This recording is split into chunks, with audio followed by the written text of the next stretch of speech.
में साथियों, अगर आपने एसएससी जीडी का फॉर्म फिल किया था और आप चाहते हैं साथियों कि एसएससी जीडी में जो फर्स्ट प्रेफरेंस आपने दी थी, यानी कि जो पहली पोस्ट आपने चुनी थी उसमें आपका सिलेक्शन हो जाए, तो आप सभी के एग्जाम को क्रैक करने के लिए एक साथियों मैं मॉडल पेपर लेकर आप सभी के लिए आया हूं। मेरा मानना है साथियों कि अगर इस मॉडल पेपर के प्रत्येक प्रश्न को आप अपने मनोमस्तिष्क में स्टोर कर लेते हैं तो बहुत आपको फायदा मिलेगा एग्जाम हॉल में परीक्षा वाले दिन। क्योंकि अगर बात करें साथियों, इसमें आप सबसे पहले 20 प्रश्न देखेंगे हिंदी के, जैसे एग्जाम में आपसे पूछे जाएंगे। उसके बाद सामान्य ज्ञान के बड़े बड़े ही टॉप लेवल के और बहुत ही अति महत्वपूर्ण प्रश्न यहाँ पर समाहित किए गए हैं। 20 प्रश्न जीके जीएस के होंगे। उसके बाद साथियों रीजनिंग के और फिर मैथ के, यानी कि चारों सब्जेक्ट को, चारों विषय को साथियों समाहित किया गया है इस एकमात्र क्लास में। तो सिलेक्शन के लिए साथियों इस क्लास को अगर आपने एंट्री किया इस क्लास में तो एंड तक आप लोग देखिएगा, क्योंकि अधूरा ज्ञान साथियों खतरनाक होता है।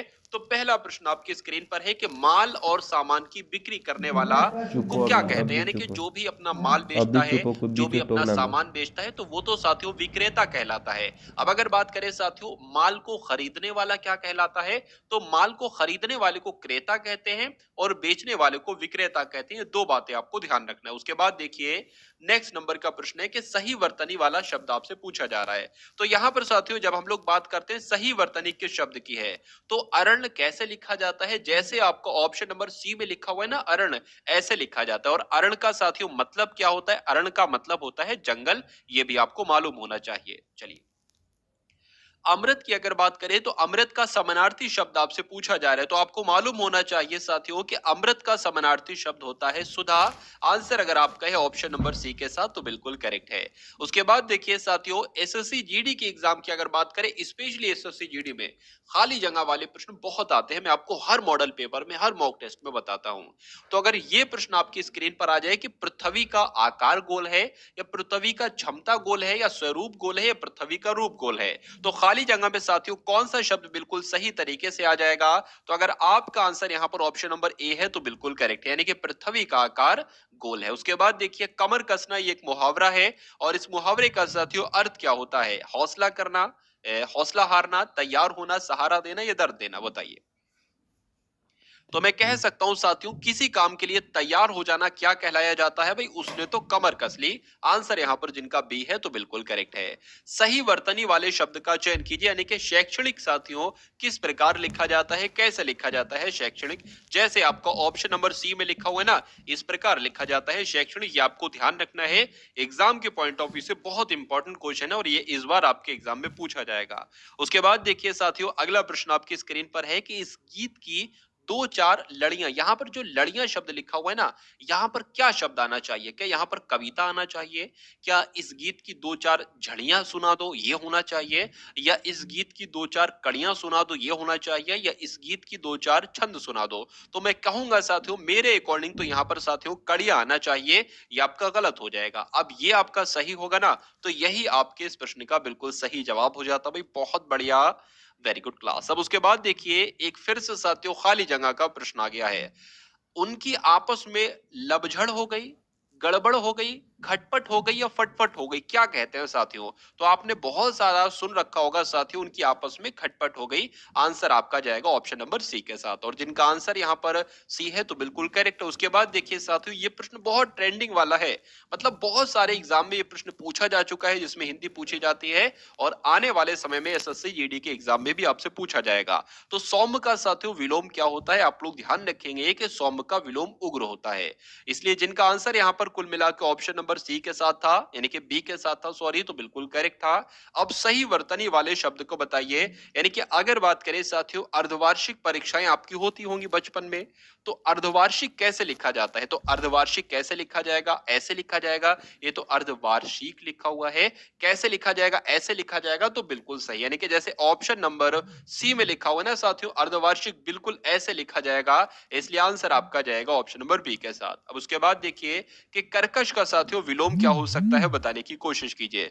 तो कर्कश के साथियों विलोम की बात करें तो क्या होता है बताने की कोशिश करेंगे, बताइए। चलिए देखिए कर्कश मतलब एक तरीके से होता है कटु, ठीक है ना, कटु होता है। तो ये तो एक तरीके से पर्यायवाची हो जाएगा। तो कह सकते हैं साथियों कर्कश का विलोम जो होगा वो मधुर होगा, ये आपको ध्यान रखना है। आंसर आपका जाएगा ऑप्शन नंबर बी के साथ। चलिए अब उसके बाद देखेंगे नेक्स्ट नंबर का प्रश्न आपकी स्क्रीन पर है कि राज्य के प्रति द्रोह करने वाले के वाक्यांश के लिए एक शब्द आपको चुनना है, यानी कि जो इंसान राज्य के प्रति द्रोह करता हो, द्रोह उसके मन में हो, तो उसको क्या कहेंगे साथियों? उसको राजद्रोही कहेंगे।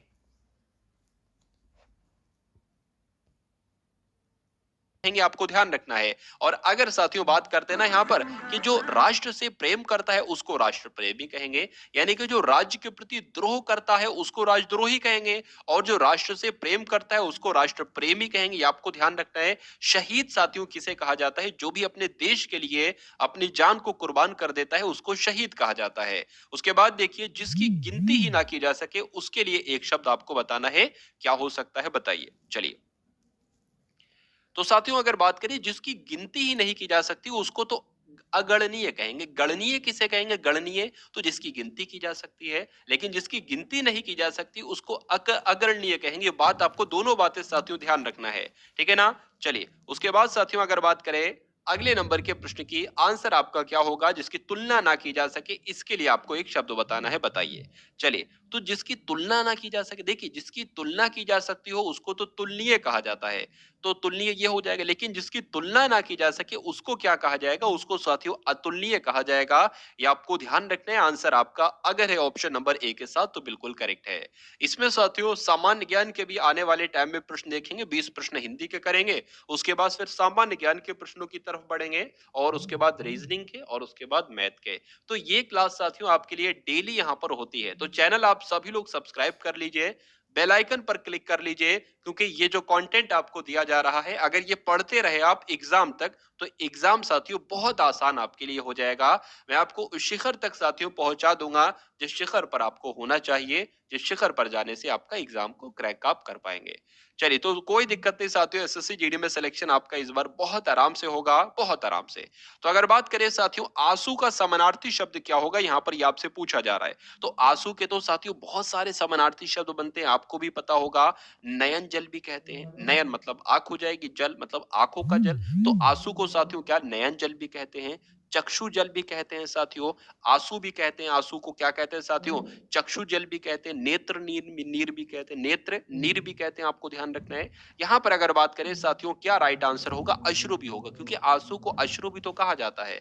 तो जिनका आंसर कुल मिला के डी है तो बिल्कुल करेक्ट है।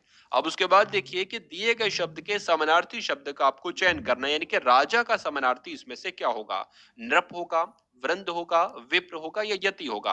तो यहाँ पर साथियों आंसर आपका किस ऑप्शन के साथ जाएगा? अगर आपका आंसर यहाँ पर नृप है तो बिल्कुल करेक्ट है, यानी कि राजा को नृप भी कहा जाता है। उसके बाद देखिए कि खाली जगह का आपकी स्क्रीन पर एक प्रश्न है, बताइए इसका राइट आंसर है कि डैश तुम निर्भय हो उतने ही ईमानदार भी हो, क्या आएगा? तो कितने तुम निर्भय हो उतने ही ईमानदार भी हो, वैसे तुम निर्भय हो उतने ही ईमानदार भी हो, जैसे तुम निर्भय हो उतने ही ईमानदार भी हो, या जितने तुम निर्भय हो उतने ही ईमानदार भी हो, बताइए। चलिए तो यहाँ पर साथियों मेरे हिसाब से जो शब्द यहाँ पर आएगा, जितने तुम निर्भय हो उतने ही ईमानदार भी हो, तो आंसर आपका जाएगा ऑप्शन नंबर डी के साथ, यानी कि डी वाला शब्द साथियों खाली जगह में बिल्कुल सही तरीके से बैठ जाएगा।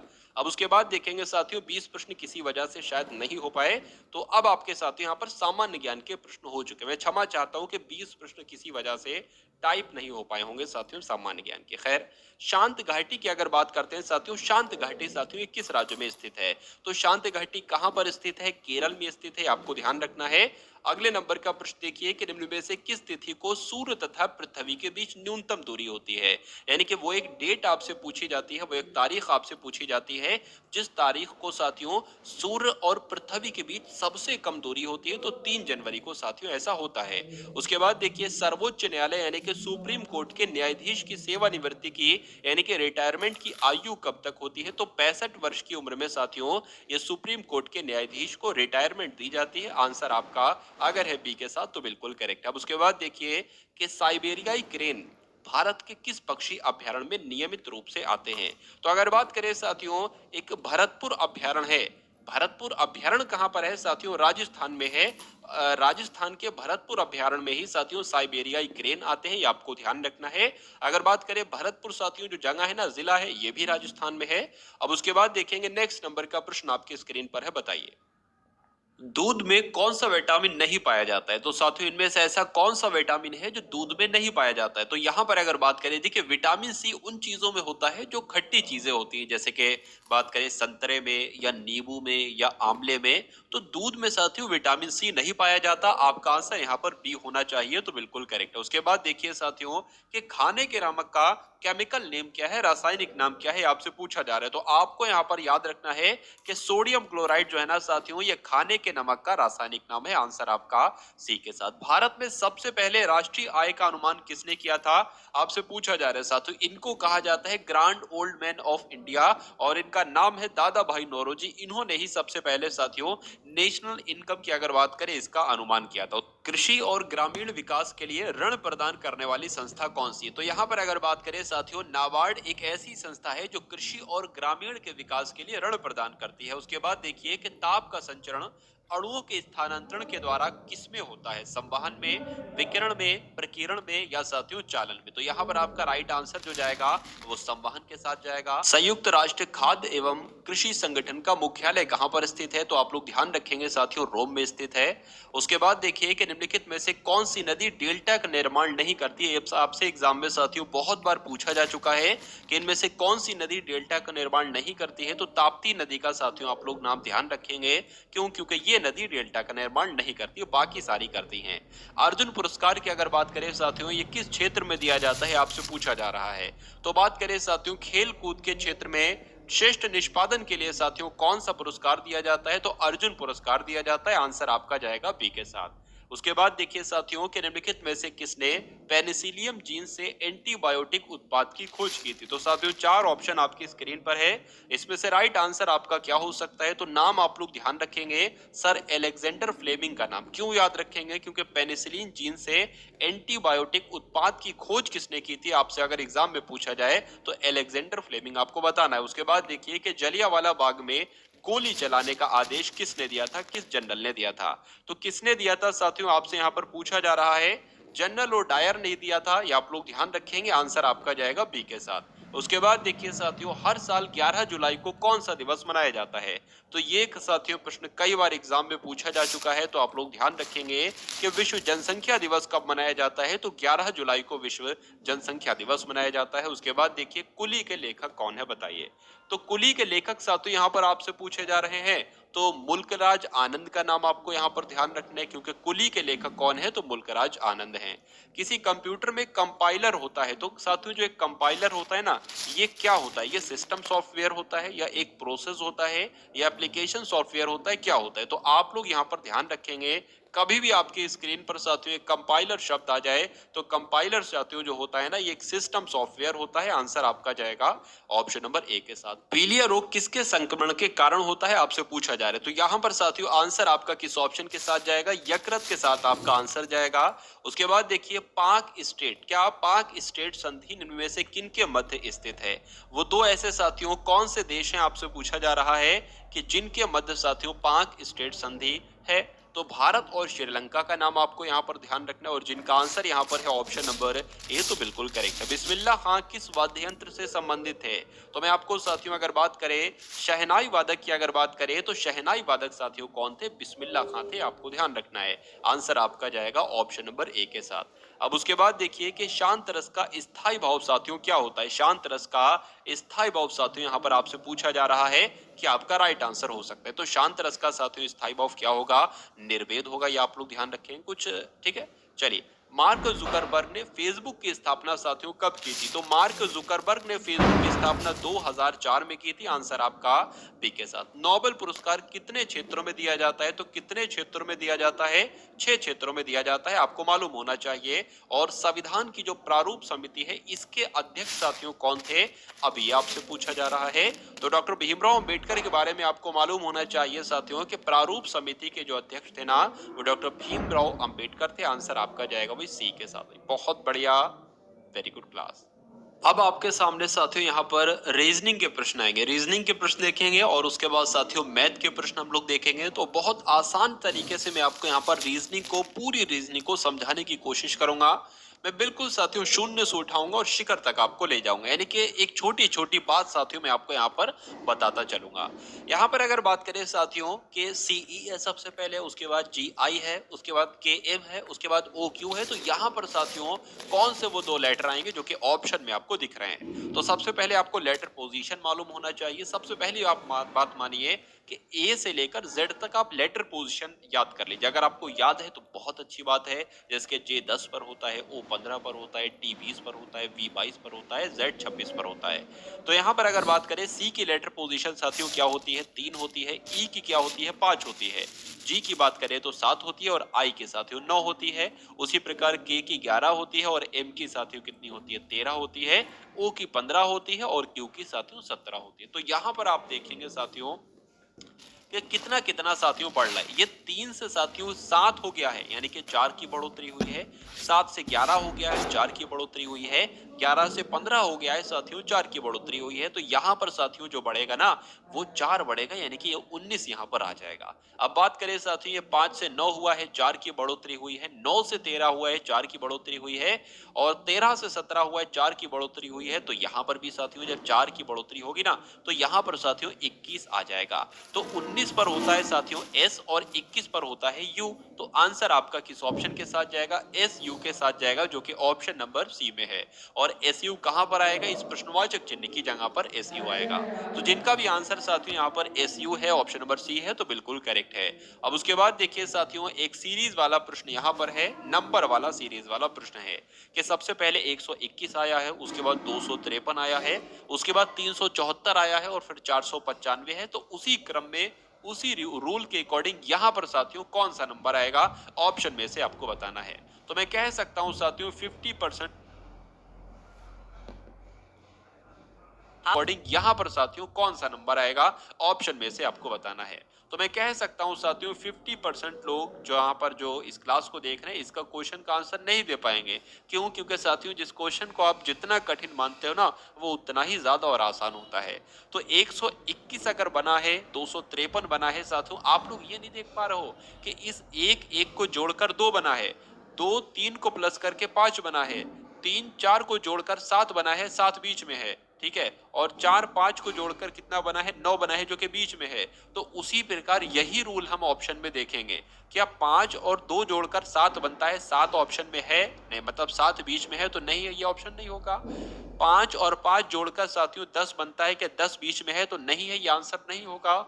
5 और 6 साथियों जोड़कर 11 बनता है, क्या बीच में 11 है? तो बिल्कुल है, इसलिए आंसर आपका जाएगा ऑप्शन नंबर सी के साथ। और जिनका आंसर यहाँ पर सी है तो बिल्कुल करेक्ट है। साथियों वीडियो को आपने अगर लाइक ना किया हो तो वीडियो को आप लोग लाइक कर देंगे, और चैनल पर नए हैं तो चैनल को जरूर सब्सक्राइब कर लेंगे। चलिए, एक और चैनल पर नए हैं तो चैनल को जरूर सब्सक्राइब कर लेंगे। चलिए, एक प्रश्न यहाँ पर आपकी स्क्रीन पर आया है कि सहमति का संबंध समझौते से है जिस प्रकार, उसी प्रकार असहमति का संबंध किससे होगा। देखिए, अगर सहमति बनती है ना, ठीक है, अगर बात करते हैं साथियों, सहमति होती है तो समझौता होता है, सहमति होती है तो क्या होता है साथियों, समझौता होता है। लेकिन जब असहमति होती है ना, तो फिर समझौता नहीं होता, वहां पर साथियों विरोध ही होता है। इसलिए आंसर आपका जाएगा यहाँ पर डी के साथ। उसके बाद देखिए साथियों, नेक्स्ट नंबर का क्वेश्चन आपकी स्क्रीन पर है, आपसे पूछा जा रहा है कि यदि किसी सांकेतिक भाषा में JOURNAL को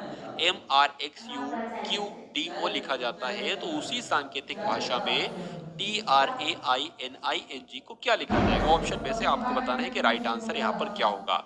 सबसे पहले लेटर पोजीशन का पूरा खेल होता है साथियों रीजनिंग में। जे की बात करें तो जे आपका 10 नंबर पर आता है। उसके बाद क्या लिखा हुआ है साथियों, ओ लिखा हुआ है, जो कि 15 नंबर पर आता है। और यू आपका साथियों 21 पर आता है, आर 18 पर आता है, एन 14 पर आता है, ए 1 पर आता है और एल आपका 12 पर आता है। अब इसकी लेटर पोजीशन देख लेते हैं। एम आपका कितने पर आता है, 13 पर आता है, आर 18 पर आता है, एक्स आपका 24 पर आता है, यू 21 पर आता है, क्यू 17 पर आता है, ठीक है ना। उसके बाद डी 4 पर आता है और ओ 15 पर आता है। तो आप यहाँ पर एक चीज देख रहे होगे कि 3 बड़ा है, 3 नंबर बढ़ाया है 10 से 13, वो यहाँ पर भी 3 नंबर बढ़ा है, यहाँ पर भी 3 नंबर बढ़ा, मतलब सब हर जगह 3-3 नंबर की ही बढ़ोतरी हो रही है। तो अगर बात करें साथियों, जो यहाँ पर ट्रेनिंग लिखा हुआ है, यहाँ पर भी 3-3 नंबर की बढ़ोतरी होगी। तो सबसे पहले इसकी लेटर पोजीशन हम लोग लिख लेते हैं, क्योंकि लेटर पोजीशन में साथियों क्या हो जाती है, आसानी हो जाती है, और कोई दिक्कत नहीं है साथियों। चलिए, तो 20 में 3 जोड़ेंगे 23 आ जाएगा, 18 में 3 जोड़ेंगे 21 आ जाएगा, यहाँ पर 4 आ जाएगा, यहाँ पर 12 आ जाएगा, यहाँ पर साथियों 17 आ जाएगा, 9 में 3 जोड़ेंगे 12 आ जाएगा, 14 में 3 जोड़ेंगे फिर से 17, और 7 में 3 जोड़ेंगे 10 आ जाएगा। यानी कि बात करें साथियों, 23 पर W होता है, 21 पर U होता है, 4 जो होता है वो D होता है, 12 की अगर बात करें साथियों L हो जाएगा, 17 हो जाएगा, Q पर 17 हो जाएगा, 12 की बात करें तो साथियों L होना चाहिए, और फिर यहाँ पर Q होना चाहिए, और यहाँ पर J होना चाहिए। तो ऐसा साथियों कौन से ऑप्शन में आपको नजर आ रहा है, WUDL, WUCL हो जाएगा, WUDL, WUDL। तो आंसर की अगर बात करें, ऑप्शन नंबर बी आपका राइट आंसर हो जाता है भाई, बहुत बढ़िया, वेरी गुड क्लास। तो साथियों यहाँ पर अगर बात करें साथियों, अगले नंबर का क्वेश्चन आपके स्क्रीन पर है। चलिए चलिए साथियों, इस वीडियो को देखने के बाद मैंने आपके लिए कुछ और मॉडल पेपर आपके लिए तैयार कर रखे हैं, जो किस पर आधारित है, पूरे साथियों प्रीवियस ईयर पर आधारित हैं। अगर बात करें जैसा इस बार पेपर आएगा वैसे ही आप लोग उसमें क्वेश्चंस देखें। तो उसका मैंने क्या करा है साथियों, मैंने उसका लिंक आपको डिस्क्रिप्शन में दे रखा है, वहां से जाकर उस पूरी प्लेलिस्ट को आप लोग वॉच कर सकते हो। और साथियों एक ग्रुप है जिसमें एसएससी जीडी वाले के लड़के हैं, तो उस ग्रुप में भी आप शामिल हो जाइए, कि जैसे कोई सूचना है, कोई इन्फॉर्मेशन है तो आपको बता दिया जाए। ठीक है, तो उस ग्रुप का लिंक भी मैं आपको डिस्क्रिप्शन में डाल दूंगा, और उस प्लेलिस्ट का लिंक भी मैं आपको डिस्क्रिप्शन में डाल दूंगा, तो उस पर आप सभी लोग जरूर ऐड हो जाइए। चलिए खैर, अगर बात करें साथियों यहाँ पर टाइपिस्ट की अगर बात करें, तो प्लस का मतलब क्या है, मैं यहाँ पर लिख देता हूँ, देखिए आसानी हो जाती है, मैं यहाँ पर लिख देता हूँ प्लस। जहां पर भी आपको दिखे ना, तो प्लस का मतलब साथियों माइनस है। अगर बात करें साथियों माइनस का मतलब क्या है, तो माइनस का मतलब है साथियों गुणा, और गुणे की अगर बात करें, गुणे का मतलब क्या है, गुणे का मतलब भाग है। और साथियों बात करें अगर प्लस का मतलब क्या है, प्लस तो यहाँ पर हो गया ना भाग का मतलब। ठीक है, भाग का मतलब यहाँ पर मैं आपको बता देता हूँ, एक सेकंड रुकिए, हाँ ये मैंने कट कर दिया। और भाग का साथियों मतलब जो यहाँ पर होगा, यानी कि जहां पर भी भाग होगा वहां पर आपको प्लस लिखना है। ठीक है, तो ये आपके सामने नंबर है यहाँ पर। तो बात करें साथियों, सबसे पहले हम लोग लिख लेते हैं 30, 5, 5, 5 और 5। ठीक है, जैसे कि यहाँ पर गुणा है ना, तो गुणा का मतलब क्या है, गुणा की जगह पर आपको क्या लिखना है, भाग का निशान लगाना है। तो यहाँ पर हमने भाग का निशान लगा दिया, भाग लिखा हुआ है, भाग की जगह पर हमें क्या लिखना है, प्लस लिखना है, तो प्लस हमने यहाँ पर लगा दिया। उसके बाद माइनस लगा हुआ है, माइनस की जगह पर गुणा है, तो गुणा हमने यहाँ पर लिख लिया, और प्लस है, प्लस की जगह पर माइनस है। अब आपने साथियों बोर्ड मास का रूल पढ़ा होगा, सबसे पहले आपको भाग को सॉल्व करना होता है, फिर उसके बाद गुणा को, फिर प्लस माइनस में से कुछ भी सॉल्व कर सकते हो। तो यहाँ पर अगर बात करें, सबसे पहले इसको सॉल्व करेंगे, तो 5 की जब 30 से भाग देंगे तो 6 आएगा, क्योंकि 5 छंग 30 होता है। प्लस कर देंगे, उसके बाद गुणा वाला सॉल्व होगा, 25 यहाँ पर आ जाएगा, 5 पंजे 25, माइनस 5 आ जाएगा। 5 में से साथियों कितना जाएगा, 5 में से सॉरी 25 में से 5 जाएगा तो 20 बचेगा, और इधर 6 हो जाएगा, बराबर कितना आ जाएगा साथियों, 26 आ जाएगा। और 26 आपके ऑप्शन नंबर बी में है, तो जिनका आंसर यहाँ पर बी है तो बिल्कुल करेक्ट है। अब उसके बाद देखिए साथियों, नेक्स्ट नंबर का क्वेश्चन आपके स्क्रीन पर है, बताने की कोशिश कीजिए कि इस क्वेश्चन का राइट आंसर क्या होगा। नीचे एक पासे के 4 प्रारूपों को दर्शाया गया है। पासे के लाल रंग वाले फलक के विपरीत फलक पर कौन सा रंग है, ये आपसे पूछा जा रहा है। मैं आपको बता देता हूं साथियों, क्या आपसे पूछने की यहां पर कोशिश की जा रही है। देखिए, सबसे पहले साथियों यहां पर हम एक पासा बना लेंगे, बहुत आसान है, ये समझ लीजिए ये प्रश्न इस क्लास का सबसे आसान क्वेश्चन है पूरी क्लास का। मैं आपको सबसे पहले ये बताना चाहता हूं कि यहाँ पर समझाया मतलब पूछा आपसे क्या जा रहा है। जैसे कि मान लीजिए साथियों कि ये वाला जो है ना, अच्छा एक सेकेंड मैं देख लेता हूँ, हाँ ये वाला कलर मान लीजिए क्या है, ये वाला कलर साथियों लाल है। ठीक है, ये वाला जो आपकी ठीक है साइड है ना, ये लाल है। तो पूछी ये जा रही है कि इसके विपरीत कौन सी होगी, इसके विपरीत कौन सा होगा रंग। तो इसका विपरीत को क्या होगा, इसका विपरीत भाई साहब यही तो होगा, ये वाला मैं आपको बता देता हूँ, इसका विपरीत यही तो होगा। ठीक है ना, इसका विपरीत ये होगा। इतनी बात आपको समझ में आएगी। तो यहाँ पर साथियों ये आपसे पूछा जा रहा है कि लाल रंग का विपरीत कौन सा होगा। अब मुझे ये बताइए, क्या लाल रंग आपको इसमें दिख रहा है, नहीं दिख रहा है, क्या आपको इसमें दिख रहा है, बिल्कुल इसमें ये वाला लाल हो जाएगा। पहले मैं आपको ऑप्शन भी एक बार दिखा देता हूँ, देखिए अब आपकी ज्यादा अच्छे से समझ में आ जाएगा। एक तो लाल रंग हमें यहाँ पर नजर आ रहा है और एक लाल रंग हमें यहाँ पर नजर आ रहा है, इसमें लाल रंग कहीं नहीं है। अब मुझे ये बताइए, क्या लाल रंग साथियों, लाल रंग का विपरीत ये नारंगी हो सकता है? नहीं हो सकता है। नहीं हो सकता है तो ये ऑप्शन कट हो जाएगा। लाल रंग का विपरीत रंग क्या बैगनी रंग हो सकता है? बिल्कुल नहीं हो सकता है, तो ये वाला भी कट हो जाएगा, क्योंकि ये तो इसकी साइड वाली है ना, साइड वाली साथियों फलक है, ये इसकी विपरीत थोड़ी ना है। लाल रंग का साथियों विपरीत क्या नीला हो पाएगा? नहीं हो पाएगा, तो ये भी कट जाएगा। अब बचेगा क्या साथियों? जामुनी रंग बनेगा, इसलिए आंसर आपका क्या हो जाएगा? ऑप्शन नंबर डी हो जाएगा। ऐसे करो साथियों ट्रिक से, बहुत आसानी तरीके से। चलिए अब उसके बाद देखिए नेक्स्ट नंबर का क्वेश्चन आपकी स्क्रीन पर है, बताइए। उसके बाद देखिए साथियों कि सीता को याद है कि वह अपने भाई से शनिवार को मिली थी। ये भी बहुत आसान सा प्रश्न है, ऐसा कोई कठिन प्रश्न नहीं है साथियों ये। चलिए देखिए, सबसे पहले मैं बात मैं आपको यहाँ पर ये बता देता हूँ कि जो लोग भी आज की इस वीडियो को देख रहे हैं उन सभी का साथियों सिलेक्शन हो जाएगा, आपको परेशान होने की जरूरत नहीं है। 2024 के वर्ष में आपका सिलेक्शन बहुत आराम से हो जाएगा, क्योंकि इस चैनल से साथियों अगर आप जुड़ चुके हो, ये चैनल को आपने सब्सक्राइब कर दिया है, तो एक सिलेक्शन आप आराम से लेकर जाओगे इस चैनल के माध्यम से। कोई दिक्कत कोई परेशानी आपको महसूस होना नहीं चाहिए, ठीक है ना। चलिए, तो सीता को याद है कि वो अपने भाई से शनिवार को मिली थी, ठीक है भाई साहब, जो कि किसी विशेष माह की तारीख के 20 तारीख के बाद है। यानी कि जो शनिवार पड़ रहा है ना, वो 20 तारीख के बाद पड़ रहा है। वो 20 तारीख के बाद यानी कि 21 तारीख को भी शनिवार हो सकता है, 22 तारीख को भी हो सकता है, 23 को भी हो सकता है, 24 को भी हो सकता है। तो इतनी सी बात आपको समझ में आ गई कि सीता को याद है कि वह अपने भाई से शनिवार को मिली थी, जो कि यानी कि शनिवार जो है ना वो किसी विशेष माह की, किसी भी माह की 20 तारीख के बाद है। यदि उस माह की पहली तारीख को मंगलवार था, तो सीता किस दिन किस तारीख को अपने भाई से मिली थी? यहाँ पर एक पॉइंट हमें मिल गया है और उसी को पकड़कर हम उत्तर निकाल देंगे। यहाँ पर कहा यह गया है कि 1 तारीख को जो है ना साथियों वो क्या था? वो मंगलवार था। बस हो गया काम। 1 तारीख को जब साथियों मंगलवार होगा ना, तो दूसरा मंगलवार कब पड़ेगा? दूसरा मंगलवार साथियों 8 तारीख को पड़ेगा, ठीक है। दूसरा मंगलवार साथियों 8 तारीख को पड़ गया। और उसके बाद तीसरा मंगलवार कब पड़ेगा? 15 तारीख को पड़ेगा, यानी कि इस पे भी मंगलवार पड़ गया। और उसके बाद चौथा मंगलवार कब पड़ेगा? 22 तारीख को पड़ेगा चौथा मंगलवार। मतलब क्या है, जैसे कि अगर देखिए इसमें अगर आप कितना जोड़ दोगे, 7 जोड़ दोगे, तो कितना बन जाएगा साथियों?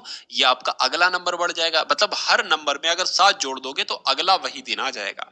अगर 1 तारीख को मंगलवार पड़ा है तो अगला मंगलवार 8 को पड़ेगा, उसके अगला मंगलवार 15 को पड़ेगा, फिर 22 को पड़ेगा। तो हमें इतना समझ में आ गया साथियों कि 22 तारीख को क्या है? 22 तारीख को मंगलवार है।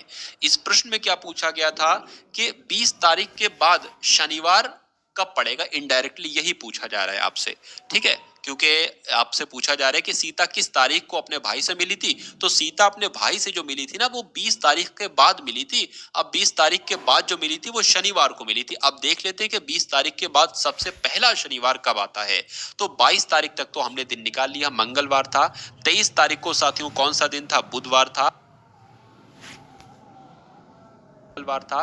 23 तारीख को साथियों कौन सा दिन था? बुधवार था। और 24 तारीख को कौन सा दिन था साथियों? बात करें यहाँ पर थर्सडे था, गुरुवार कह सकते हैं हम लोग। 25 तारीख को साथियों क्या था? फ्राइडे था। और 26 तारीख को कौन सा दिन था? तो शनिवार था। इसलिए कुल मिला के साथियों आंसर आपसे जो पूछा गया था, शनिवार को कौन सी तारीख है, ऐसा पूछा गया था ना। हाँ, किस तारीख को अपने भाई से मिली? तो शनिवार को अपने भाई से मिली, और उस शनिवार को 26 तारीख थी। तो यहाँ पर आंसर आपका साथियों जो जाएगा वो ऑप्शन नंबर डी के साथ जाएगा। और जिनका आंसर यहाँ पर डी है तो बिल्कुल करेक्ट भाई, बहुत बढ़िया, वेरी गुड क्लास। अब उसके बाद देखिए, यदि बादल को सफेद कहा जाए, सफेद को वर्षा कहा जाए, वर्षा को हरा कहा जाए, हरे को हवा कहा जाए, हवा को नीला कहा जाए, और नीले को जल कहा जाए, तो पक्षी कहां पर उड़ेंगे? बच्चा बच्चा जानता है साथियों, पक्षी हवा में उड़ते हैं। और हवा को यहाँ पर क्या कहा गया है साथियों? हवा को यहाँ पर क्या कहा गया है? नीला कहा गया है, ठीक है ना। तो जब हवा को साथियों यहाँ पर नीला कहा गया है, तो आंसर आपका किस ऑप्शन के साथ जाएगा? नीले के साथ जाएगा, जो कि ऑप्शन नंबर ए में है भाई, बहुत बढ़िया, वेरी गुड क्लास। अब उसके बाद देखेंगे साथियों नेक्स्ट नंबर का क्वेश्चन आपके स्क्रीन पर है कि आपका मुंह अगर दक्षिण पश्चिम की दिशा में है। सबसे पहले मैं आपको ये बता देता हूं साथियों, आप अपने एग्जाम हॉल में बैठे हैं, मान लीजिए आप यहाँ पर बैठे हैं, ठीक है। मैं थोड़ा छोटा इसको करके बता देता हूँ आपको।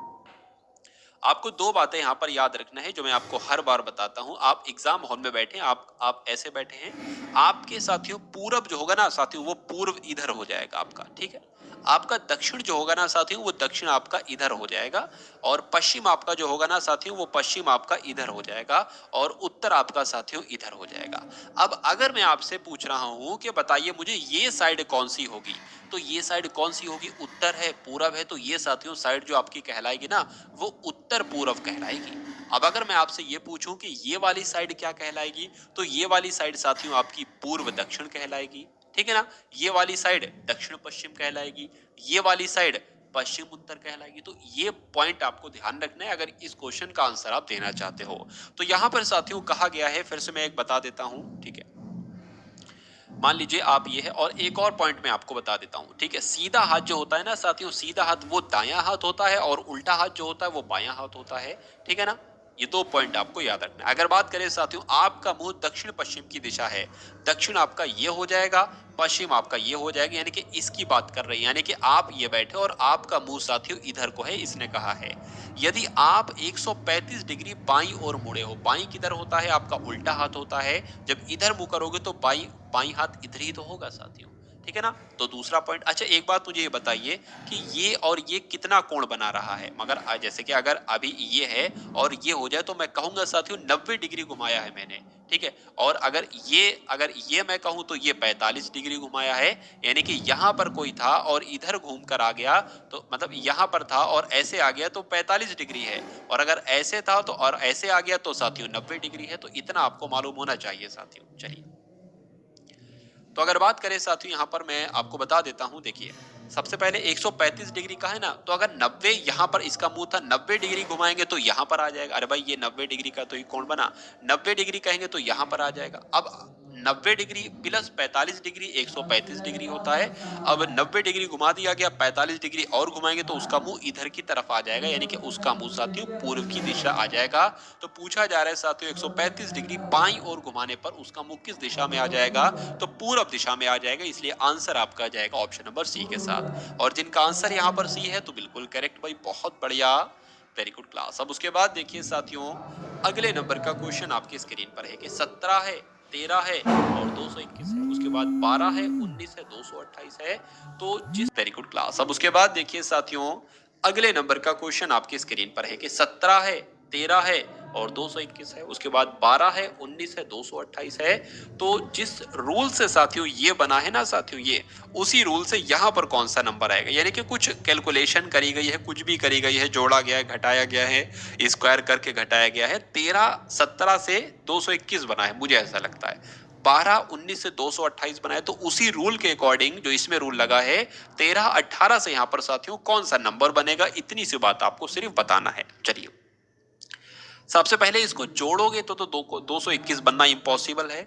इसकी अगर गुणा करा लें साथियों, तो एक बार देख लेते हैं हम लोग कि 13 और 17 की अगर गुणा करा ली जाए तो क्या ये बनेगा साथियों? ठीक है, तो सात आपका 21 हो जाएगा, 7 एकम 7 9 हो जाएगा। ठीक है, 13 यहाँ पर आ जाएगा, तो एक आ जाएगा साथियों, 12 का 2 और ये आपका 221, बिल्कुल सही मिल गया आंसर। यानी कि इन दोनों की गुणा कराई गई है और ये आ गया। उसी प्रकार इसकी भी गुणा कराई गई, देख लेते हैं। 9 दूना कितना होता है साथियों? 9 दूना 18 होता है, तो 8 आना चाहिए अंत में, बिल्कुल साथियों। अब अगर बात करें साथियों, 8 तियां कितने होते हैं? 8 तियां आपके 24 होते हैं, तो अंत में 4 आना चाहिए। क्या ऐसा कोई ऑप्शन है जिसके अंत में 4 आ रहा है? बिल्कुल आ रहा है। अब एक बार हम लोग रिस्क नहीं लेंगे, एक बार गुणा कराकर ही यहाँ पर हम लोग देख लेंगे साथियों। तो 8 तियां आपका 24 हो जाएगा, 8 एकम 8 और 2 आपका कितना हो जाएगा? 10 हो जाएगा। यहाँ पर आपका 13 आ जाएगा, 4 हो जाएगा, 3 हो जाएगा, 2 हो जाएगा, बिल्कुल साथियों 234 आंसर आपका यहाँ पर आएगा। और जिनका आंसर यहाँ पर बी है तो बिल्कुल करेक्ट है। अब उसके बाद देखिए साथियों, नेक्स्ट नंबर के क्वेश्चन आपकी स्क्रीन पर है। देखिए आपके एग्जाम में 80 प्रश्न पूछे जाएंगे, जिसमें से 20 प्रश्न सामान्य ज्ञान के, 20 प्रश्न हिंदी के, 20 प्रश्न मैथ के और 20 प्रश्न रीजनिंग के। मैंने यहाँ पर साथियों 20 प्रश्न हिंदी के भी आपको कराए, 20 प्रश्न सामान्य ज्ञान के भी आपको कराए, लेकिन यहाँ पर 10 प्रश्न मैंने रीजनिंग के लिए थे और 10 ही प्रश्न मैं आपके लिए मैथ के यहाँ पर लाया हूं। तो अब आपके सामने साथियों मैथ के यहाँ पर क्वेश्चन स्टार्ट हो गए हैं। ठीक है, बहुत ज्यादा समय भी मैं आपका खर्च करवाना नहीं चाहता और बहुत लंबी वीडियो ना बन जाए ये भी मैं नहीं चाहता। एक छोटी सी वीडियो में आपका ज्यादा से ज्यादा कंटेंट आपको देना चाहता हूं। चलिए, तो उसके बाद देखिए साथियों कि एक आदमी किसी काम को 12 दिनों में करता है, एक और आदमी है, दूसरा आदमी है, वो उसी काम को 16 दिनों में करता है। तो कौन आलसी ज्यादा हुआ? ये वाला दूसरा आदमी ज्यादा आलसी हुआ। तो अगर दोनों मिलकर उस काम को करें तो कितने दिनों में पूरा कर लेंगे, ये आपसे पूछा गया है। कभी भी आपसे साथियों पूछा जाए कि एक आदमी है भैया, ए मान लेते हैं, वो 12 दिनों में कार्य कर लेता है, दूसरा आदमी है बी मान लेते हैं, वो 16 दिनों में कार्य कर लेता है, तो अगर साथियों ये ए और बी दोनों मिलकर कार्य करें तो कितने दिन में पूरा करें? तो इस सवाल को, इस प्रकार के सवाल को, या 3 लोग भी हो जाते हैं कभी-कभी, तो इसको कैसे करेंगे? पहला स्टेप आप यहाँ पर जो लेंगे ना, वो एक ऐसा नंबर यहाँ पर रखेंगे साथियों जो 12 के पहाड़े में भी आए और 16 के पहाड़े में भी आए। बहुत आसान लैंग्वेज में आपको बता रहा हूँ। तो साथियों यहाँ पर कौन सा ऐसा नंबर होगा, देख लेते हैं साथियों। 16 कम 16 16 32 16 48 होता है, बिल्कुल 48 लिख लिया। तो अच्छा, कितनी बार में आता है 12 के पहाड़े में? तो मैं कहूंगा 12 चौक 48, 4 बार में आता है। 16 के पहाड़े में 48 कितनी बार में आता है? तो मैं कहूंगा 3 बार में आता है। इतनी कहानी आपको समझ में आ गई होगी। अब इसने ये कहा है कि दोनों मिलकर उस काम को कितने दिन में पूरा कर लेंगे। किस काम को? तो जो टोटल काम है ना, वो ये नंबर कहलाएगा, यानी कि टोटल काम 48 है भाई साहब, टोटल काम 48 है। और ए एक दिन में 4 काम करता है, बी एक दिन में 3 काम करता है। इसका मतलब ये हुआ इन नंबरों का, टोटल काम 48 है, ए एक दिन में 4 काम करता है, बी एक दिन में 3 काम करता है। तो अगर ए एक दिन में 4 काम करता है प्लस बी एक दिन में 3 काम करता है, यानी कि दोनों एक दिन में कितना काम करते हैं? 7 काम करते हैं। अब बच्चा बच्चा बता देगा कि टोटल काम 48 है और दोनों मिलकर एक दिन में साथियों 7 काम करेंगे, तो कितने दिन में ये 48 काम कर पाएंगे? तो इसको इसको डिवाइड कर दो, कुछ नहीं करना है साथियों। 7 एकम 7 हो जाएगा, 7 छंग आपका 42 हो जाएगा। 7 छंग जब आपका 42 हो जाएगा ना, ये पूरा पूरा तो कटेगा नहीं साथियों। तो इसको देखिए, अब इस टाइप का आंसर आएगा 7 सही 6/7 या 6 सही 6/7। तो ऐसे लाने के लिए हम क्या करते हैं, 48/7 को जब भी आप कट करोगे या तो पॉइंट में आएगा, और पॉइंट में आंसर हमको चाहिए नहीं है, तो नीचे जो संख्या होगी वो नीचे लिख देंगे। और यहाँ पर कितनी आया? 7 छंग 42, तो 6 यहाँ पर आ जाएगा साथियों। 7 छंग 42 आया, और बचा कितना? अरे भाई 42 है ना, 48 है, तो 6 ही तो बचेगा। तो यहाँ पर साथियों 6 सही 6/7 दिनों में वो दोनों मिलकर कार्य कर लेंगे। आंसर आपका जाएगा ऑप्शन नंबर डी के साथ। अगर पॉइंट में आंसर होता तो आप ऐसे कर देते, 7 एकम 7, 7 छंग आपका 42 हो जाएगा। कितना बचेगा? 6 बचेगा, पॉइंट लगाएंगे 0 बढ़ाएगा, 7 सत्ते 49, 7 सत्ते 49, 7 अट्ठे 56, यानी कि 6.8 दिन में वो पूरा काम करेंगे दोनों लोग। दो संख्याओं का मासा यानी कि महत्तम समापवर्तक कितना है? 11 है। और लघुत्तम समापवर्तक कितना है, यानी कि लासा कितना है? 7700 है। इनमें से एक संख्या कितनी है? 275 है। तो दूसरी संख्या कितनी है? तो इस टाइप का क्वेश्चन साथियों हर एक बार में आपके एग्जाम में पूछा ही पूछा जाता है। तो आपको क्या करना है साथियों? आपको कुछ नहीं करना है, लासा मासा का गुणा आपको करना है, बराबर पहली संख्या गुणा दूसरी संख्या, ये होता है। ठीक है, मतलब दोनों लासा मासा का आप गुणा करेंगे, बराबर पहली संख्या गुणा दूसरी संख्या, आप ऐसे कर देंगे। तो अगर दोनों लासा मासा का गुणा करें तो लासा कितना है साथियों? लासा आपका 7700 है। ठीक है, 7700 यहां पर लिख लिया। मासा आपका कितना है? 11 है। बिल्कुल साथियों 11 है। उसके बाद पहली संख्या मान लीजिए क्या है? 200। पहली संख्या 275 है और दूसरी संख्या को हम x मान लेते हैं। अब इसको साथियों कैलकुलेट करना है, आंसर आपका आपके सामने आ जाएगा। तो कोई दिक्कत नहीं साथियों, 7700 गुणा 11 अपॉन में क्या आ जाएगा? ये 275 यहां पर साथियों आ जाएगा। ठीक है ना। अब बराबर क्या आ जाएगा? बराबर x आ जाएगा, यानी कि x आपको निकालना है, वही दूसरी संख्या होगी और वही आपका आंसर होगी। तो 11 एकम 11 हो जाएगा, 11 दूना आपका 22 हो जाएगा, 5 चला जाएगा 55 हो जाएगा, 11 पंजे आपके 55 हो जाएंगे, 5 पंजे 25 हो जाएगा। ये कटेगा साथियों, 5 एकम 5 हो जाएगा, 5 तिया 15 हो जाएगा, 5 चौक 20 हो जाएगा, इसी तरह जाएगा, और 0 ये 0 लग जाएगा। अब फिर से 5 से कट कर लेते, 5 एकम 5 हो जाएगा, 5 दूना आपका साथियों कितना हो जाएगा? 10 हो जाएगा। एक बार देख लेते हैं ये कैलकुलेशन यहाँ पर सही से आई। देखिए क्या था साथियों? 7700 और नीचे क्या था आपका? नीचे आपका साथियों था 25। ठीक है भाई साहब, 5 पंजे 25 हो जाएगा, 5 एकम 5 हो जाएगा, 2 चला जाएगा, 5 25 हो जाएगा, 5 एकम 5 हो जाएगा, 2 चला जाएगा, 5 पंजे 25 हो जाएगा। ठीक है, अच्छा ठीक है। उसके बाद साथियों यहाँ पर 2 चला जाएगा, उसके बाद 5 चौका आपका 20 हो जाएगा, 0 लग जाएगा।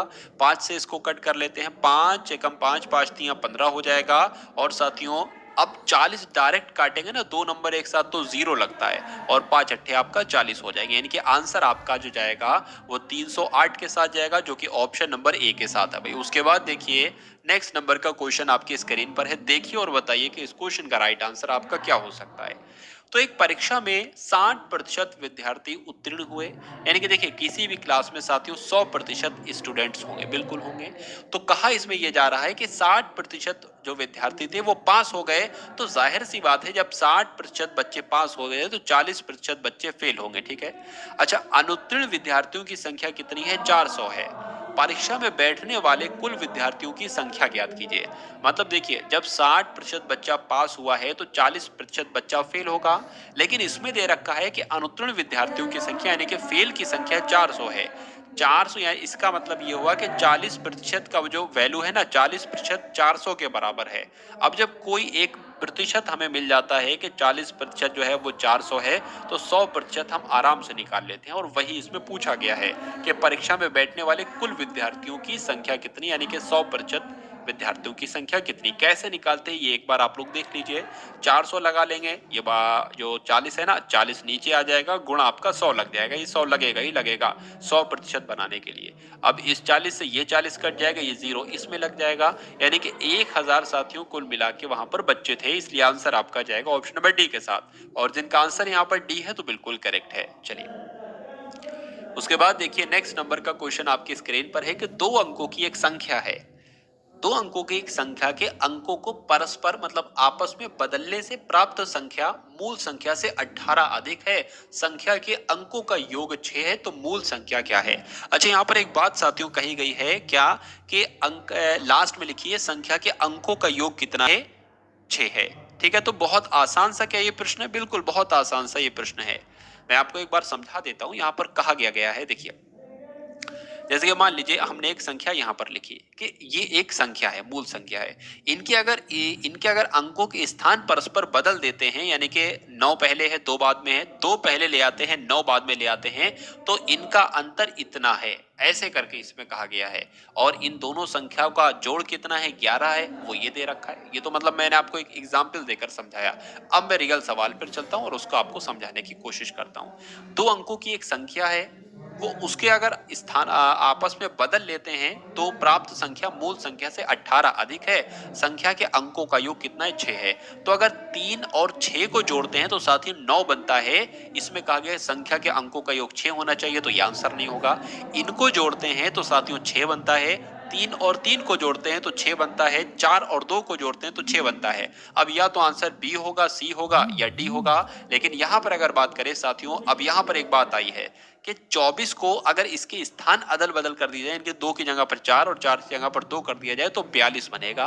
क्या इनका अंतर 18 होगा? यही तो इसमें कहा गया है। एक बार ये भी देख लेते हैं कि अगर 42 में से 24 घटाएंगे तो क्या इनका अंतर क्या 18 होगा? 12 में से 4 जाएगा 8 बचेगा, 3 में से 2 जाएगा 1 बचेगा, बिल्कुल साथियों 18 होगा।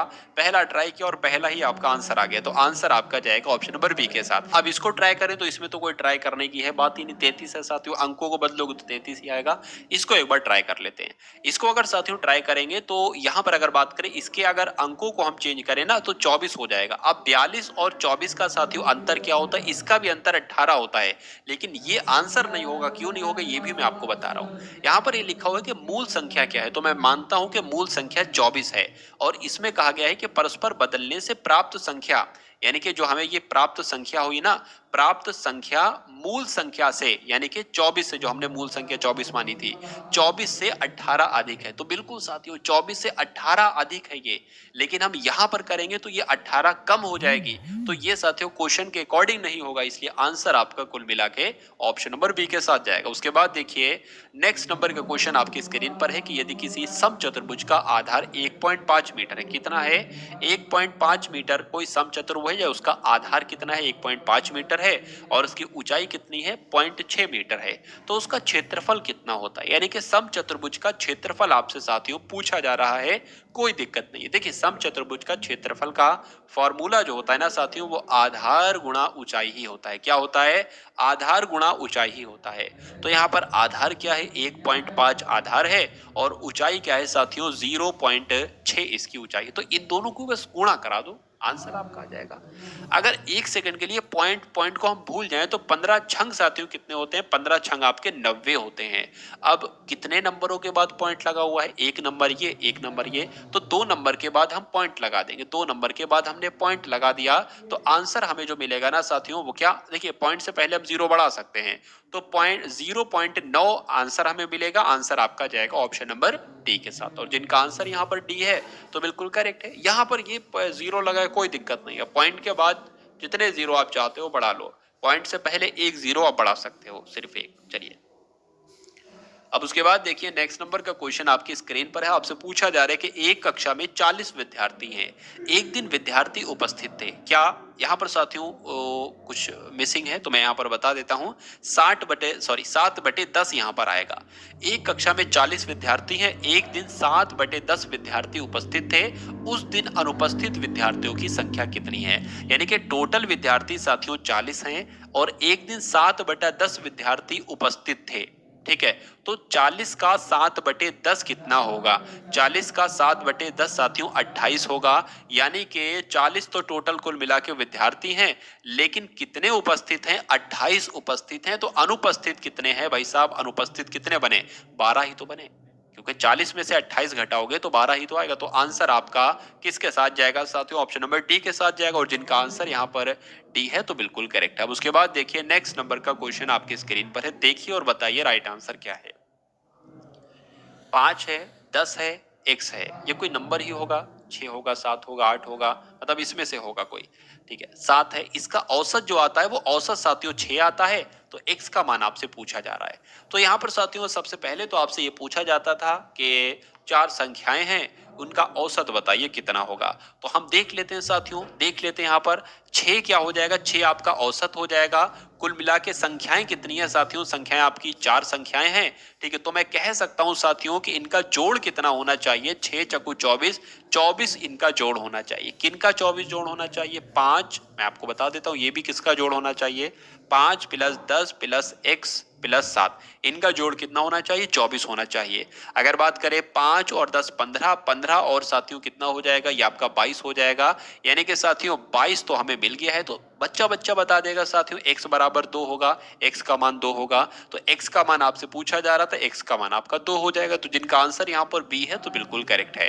अब उसके बाद देखिए देखिए अगर आपकी कुछ भी समझ में ना आए तो कमेंट सेक्शन में आप एक बार कमेंट करके बताएंगे कि सर मेरी यहाँ पर मुझे समझ में नहीं आया है। मैं आपको पर्सनली रिप्लाई करने की वहां पर कोशिश करूंगा। और एक प्यारे से कमेंट के माध्यम से ये बताइएगा कि वीडियो आपको कैसी लग रही है, वीडियो कंटिन्यू करना चाहिए या नहीं करना चाहिए। ठीक है, तो ये बात साथियों मुझे बता देंगे। चलिए, ए अनुपात बी, ऐसा क्वेश्चन भी आपके एग्जाम में पूछा जाता है। ए अनुपात बी जो है ना वो 3:4 है। यानी कि ए अगर 3 है तो बी 4 है, तथा बी अनुपात सी 4:5 है। यानी कि बी अगर 4 है तो सी 5 है। तो मुझे ये बताइए ए अनुपात सी कितना होगा। देखिए अगर हमारे पास क्या है, अगर हमारे पास साथियों ए अनुपात बी है और अगर हमारे पास बी अनुपात सी है तो हम ए अनुपात बी अनुपात सी निकाल सकते हैं। बिल्कुल निकाल सकते हैं। कैसे निकालोगी? इसकी एक ट्रिक है। ए अनुपात बी कितना है? तो 3:4 है। आपको इस प्रकार से करना जैसे मैं आपको बता रहा हूँ। बी अनुपात कितना है? 4:5 है। बी अनुपात कितना है? 4:5 है। तो ए अनुपात बी अनुपात सी निकालने के लिए आपको एक काम करना पड़ेगा। आपको इस प्रकार से ऐसे करना पड़ेगा। मतलब सबसे पहले 3 की गुणा किससे करोगे? 4 से करोगे। ये आप कितना आ जाएगा? 12 आ जाएगा। फिर 4 की गुणा इससे करोगे, मतलब ऐसे चलेगा। सबसे पहले इसकी गुणा इस नंबर से, फिर इस गुणा इसकी गुणा इस नंबर से, इसकी गुणा इस नंबर से, इसकी गुणा इस नंबर से कराई 12 आया। फिर 4 की 4 से कराएंगे 16 आएगा।